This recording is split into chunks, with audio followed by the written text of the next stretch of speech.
Hello, everyone, and welcome to the Week 17 NFL Player Prop Show.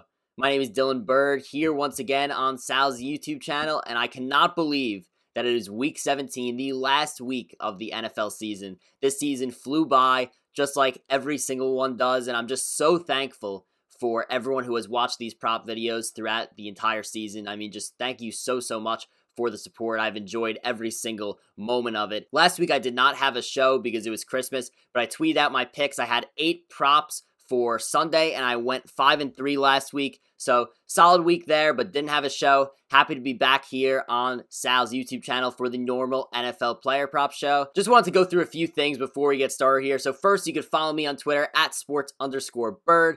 That is where I will let everyone know if I am adding picks, if I am subtracting picks, if I am subbing one pick in for another. In addition, I have my own YouTube channel, SportsBird, where I've been doing NBA player props during the NFL season, during the fantasy football season. I was doing a weekly waiver wire show there, and during the college football regular season, I was doing college football betting picks. Now I am doing NBA props, so beginning of the NBA season, and I'm really excited to have that going over there. So be sure to subscribe to that as well. Also, be sure to check out my Patreon. As of a couple of weeks ago, I formed a Patreon and I started doing shows like this in podcast form for all non-Sunday football, where I would give away prop bets, NFL player prop bets, just like this, but in a podcast version. Now that the NFL regular season is winding down and that there's no Monday football, there's no Thursday night football, I am doing NBA player prop podcasts on there twice a week. So if you're interested in that, be sure to check out my Patreon. You can check out my Twitter, and the Patreon link is there.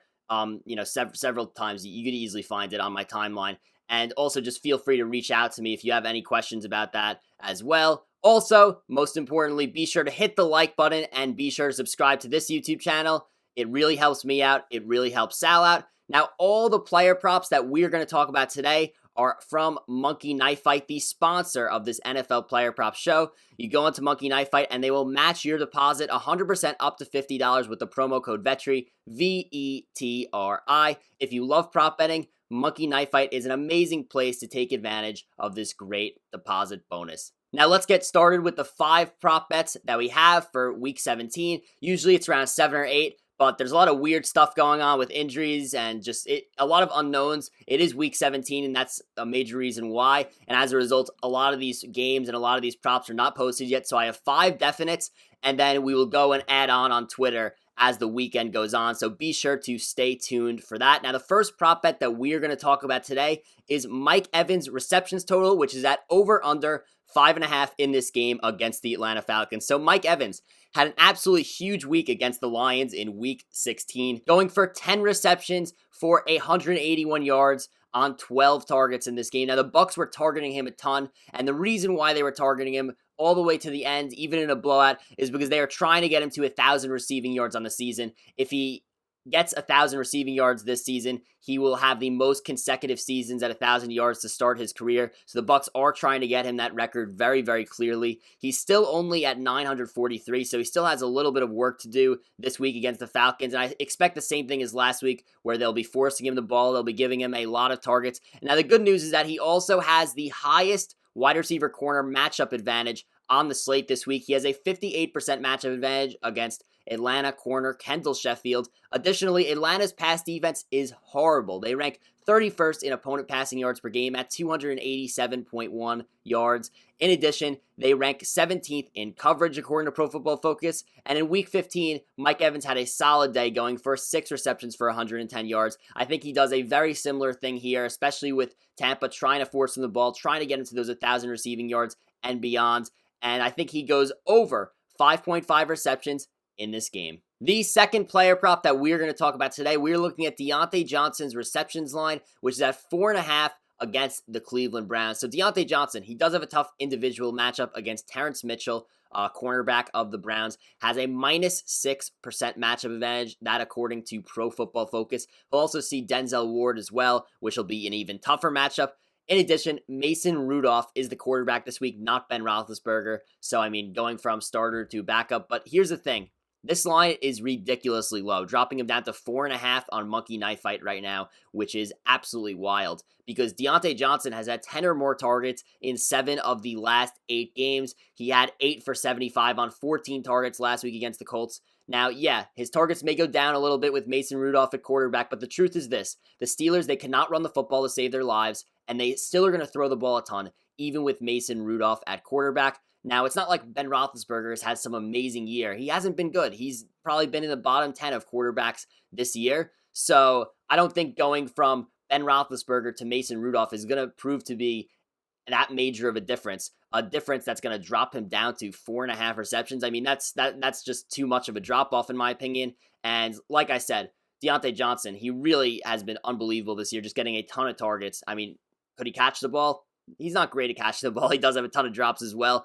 But look, the targets are going to be there. The Browns also rank 22nd in coverage and 20th in opponent passing yards per game at 243.5. I like the over 4.5 receptions for DeAndre Johnson in this game against the Browns. I just think they dropped his number way too much, and I think that the Ben Roethlisberger to Mason Rudolph change will not affect him as much as the line thinks here. The third player prop that we're going to talk about today is T.Y. Hilton's receiving yards line, which is at over under 67.5 on Monkey Knife Fight. Now, I have seen this line in other places in the 50s, so big range there, but we are just going by this 67.5 line here. T.Y. Hilton comes into this week with the 8th highest matchup advantage on the slate this week, a 42% advantage over Jaguars corner Chris Claybrooks. And the Jaguars, they're awful against the pass this year. You know, if you've been watching these videos each week, you know that I have been betting the number one wide receiver against the Jaguars to go over every single week this season. The reason why, they're 27th in opponent passing yards per game at 271.1. They rank 31st in coverage, 25th in pass rush. Just an absolutely awful secondary. I had Allen Robinson's over against them last week, and it was yards and receptions. He hit both of them pretty easily. Now, T.Y. Hilton, he had a slow start to the year, but he's come on as of late. He's gone over 67.5 receiving yards in 4 of the last 5 games. I like T.Y. Hilton to go over 67.5 receiving yards in this game. And if you find that his line is even lower than this in other places, possibly in the 50s, hammer it. I mean, I'm very big on T.Y. Hilton's over this week. I think that him and Rivers have finally found a connection. Hilton's finally playing well, and he has a great matchup against the Jacksonville Jaguars. The next player prop that I'm going to talk about, we are looking at Derrick Henry's rushing yards total,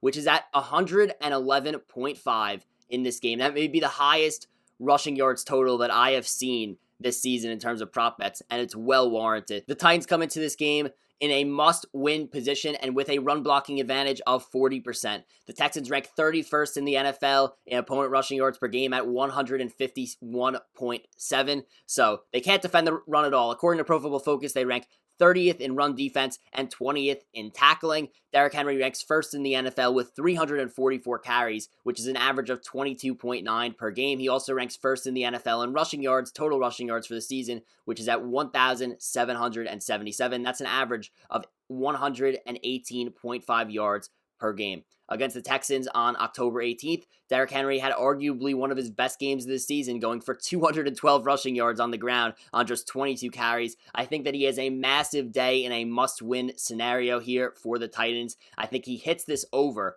111.5. It's so crazy to be betting the over on 111.5, but late season Derrick Henry really is this good. I don't think it matters if the number is this high. I mean, he's averaging 118.5 rushing yards per game. I think he does better than average against this horrible Houston Texans run defense. Our fifth and final player prop that we're going to talk about today, we're looking at David Montgomery's rushing yards total, which is at over under 78.5 in this game against the Green Bay Packers. Now, the Bears come into this game with a minus 40% pass blocking advantage and a 17% run blocking advantage. So they're going to have to run the ball to win this game, run the ball, run the clock, keep Aaron Rodgers off the field as much as possible. Now, David Montgomery, he is on fire lately, going for over 78.5 rushing yards in 4 of the last 5 games, including the last 3 games against the Packers on November 29th, a game that the Bears got blown out on. He had 103 yards on 11 carries. I expect this game to be closer than that. I expect it to be competitive enough where he'll touch the ball more than 11 times, especially with the way he's running lately. Obviously, this is a must-win for the Bears given their playoff scenario, so I expect the Bears to put up a big fight here against the Packers. Now, the Packers rank 19th in run defense and 26th in tackling, so this is a pretty good matchup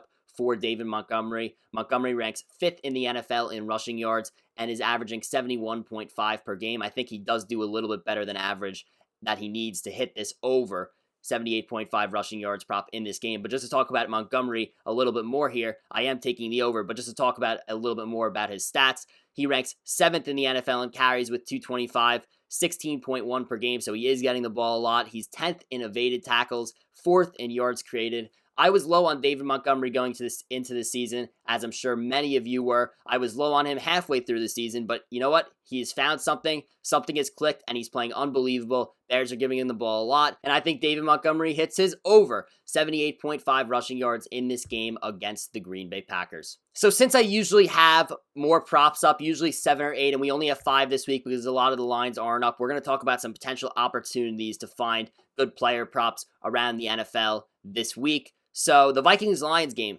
probably should be a pretty high-scoring game, and the Vikings have a 62% run-blocking advantage, which is the second highest on the slate. The Lions have a 56% run-blocking advantage, which is tied third highest on the slate. So I expect the runners for each team to be very good in this game. So, I mean, it's going to be DeAndre Swift for the Lions, but the prop is not out yet.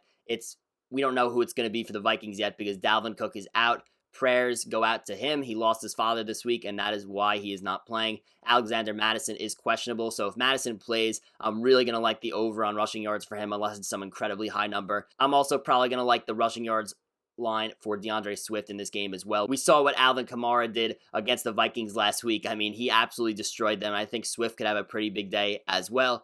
In addition, the Rams also have a 56% run blocking advantage over the Cardinals, which is tied with the Lions for third highest on the slate. We saw Jeff Wilson tear up the Cardinals last week. I think whoever's playing running back for the Rams could have a pretty big day. We don't know whether it's going to be Cam Akers. We don't know whether it's going to be Darrell Henderson. If it's not Cam Akers, I think it probably will be Henderson, so I'm going to be looking hard at whoever plays at running back for the Rams this week and their line because I think that it is a good opportunity to go over. So those are, a few other teams that I'd be looking at this week. I will be adding more picks over on Twitter, so be sure to be following me there at sports_bird. There'll be last minute ads probably on Sunday morning or on Saturday night once these lines come out, once we know who is playing for each team. So be sure to be following me there at sports_bird. And that's a wrap for the NFL Player Prop Show for Week 17. Just wanted to say thank you to everyone who has watched these videos throughout the regular season, and I'm really, really excited to continue with these videos for the playoffs. Also, just want to remind everyone to subscribe to my YouTube channel, SportsBird,